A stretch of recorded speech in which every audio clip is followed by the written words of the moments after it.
Assalamualaikum warahmatullahi wabarakatuh.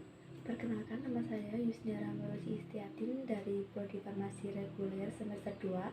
Di sini saya akan mempresentasikan tentang obat-obat yang mempengaruhi sistem kardiovaskuler.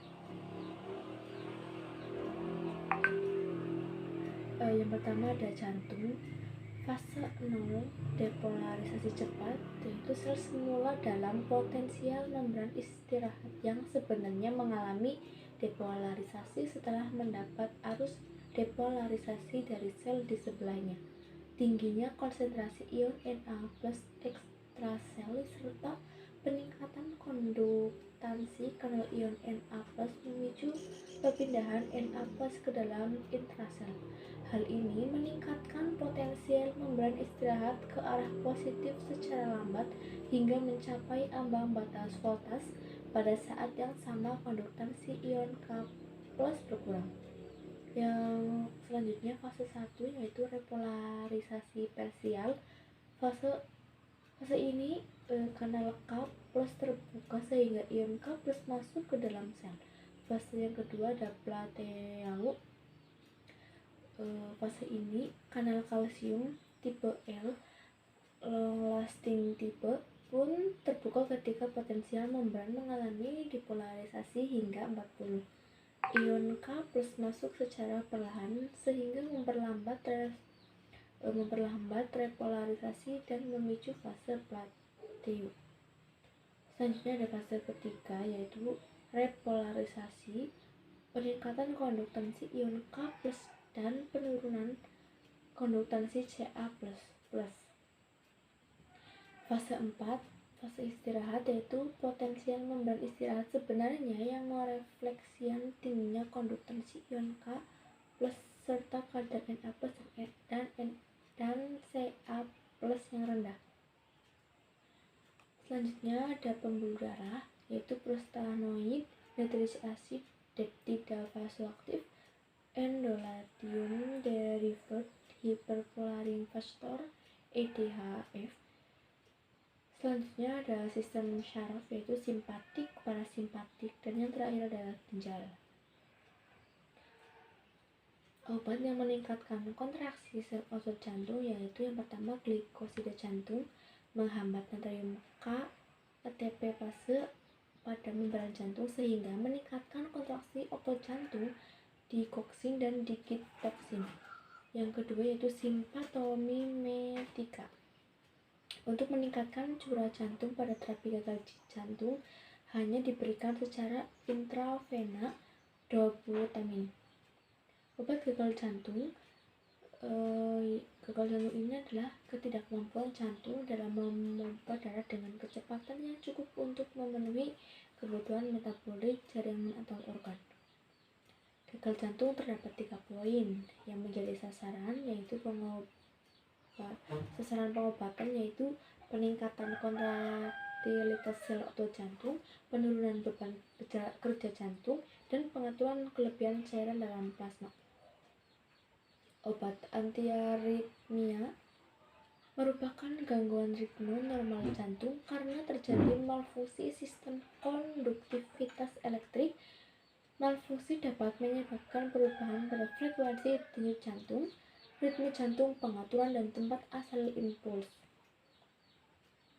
Selanjutnya ada klasifikasi obat aritmia.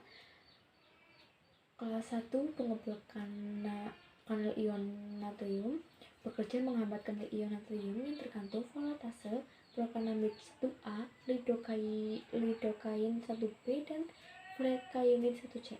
Kelas 2 beta blocker untuk menstabilkan ritme denyut jantung. Obat ini memperlambat produksi sel jantung melalui SA dan AV propanolol.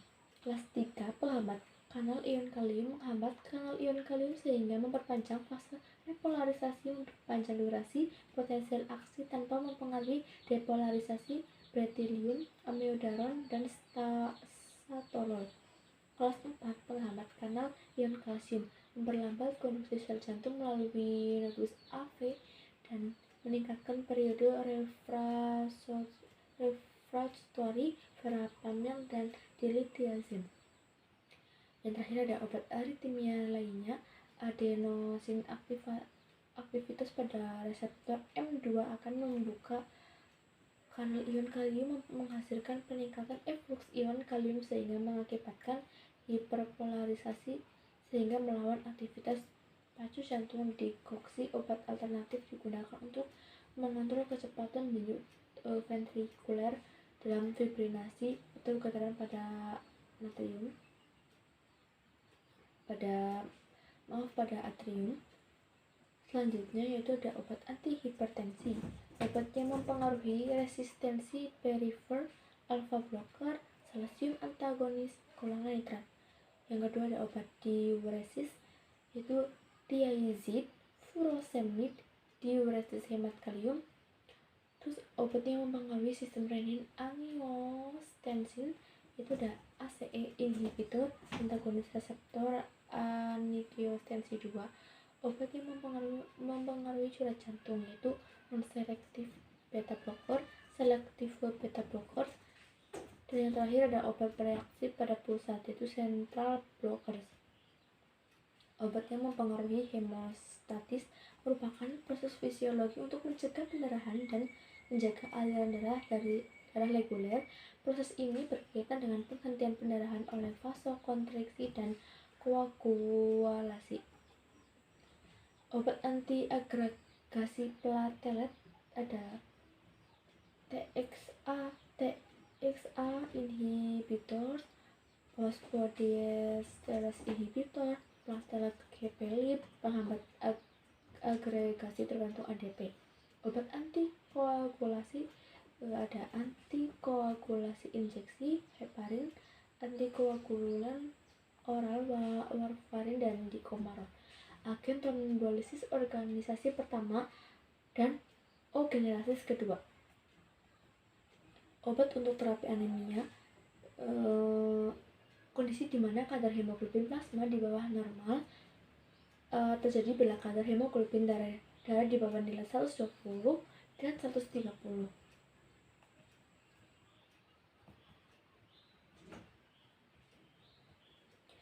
Selanjutnya ada klasifikasi berdasarkan morfologi eritrosit dan kadar hemoglobin. Anemia normositik normokron disebabkan oleh kehilangan darah akut, hemolisis, penyakit kronik, misal kegagalan sumsum tulang, gagal ginjal, dan lain-lainnya teman-teman.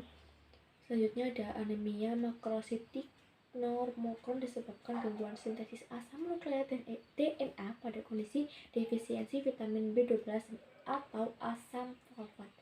Contohnya ada anemia megaloblastik karena defisiensi B12 dan asam fosfat. Anemia mikrositik hipokrom disebabkan karena insufisiensi sintesis besi. Ini terjadi pada anemia defisiensi zat besi, kehilangan darah kronik, gangguan sintesis globin. Obat penurun kadar lipid. Kenaikan kadar LDL meningkatkan risiko penyakit jantung iskemia. Penyakit tersebut terjadi karena plak intima pembuluh darah yang menebal yang dinamakan ateroma. Pembuluh darah tersebut bisa pecah dan terjadi trombosis sehingga menyebabkan infarksi miokardial. HMG CoA reductase inhibitors itu ada vastatin, simvastatin, dan pravastatin. Resin pengikat asam empedu bisa dilihat sendiri. Golongan putrat, nitrotilis asid itu ada asam nikotinat. Cukup sekian dari presentasi dari saya. Apabila ada kekurangan saya mohon maaf. Wabillahi taufiq wal hidayah. Wassalamualaikum warahmatullahi wabarakatuh.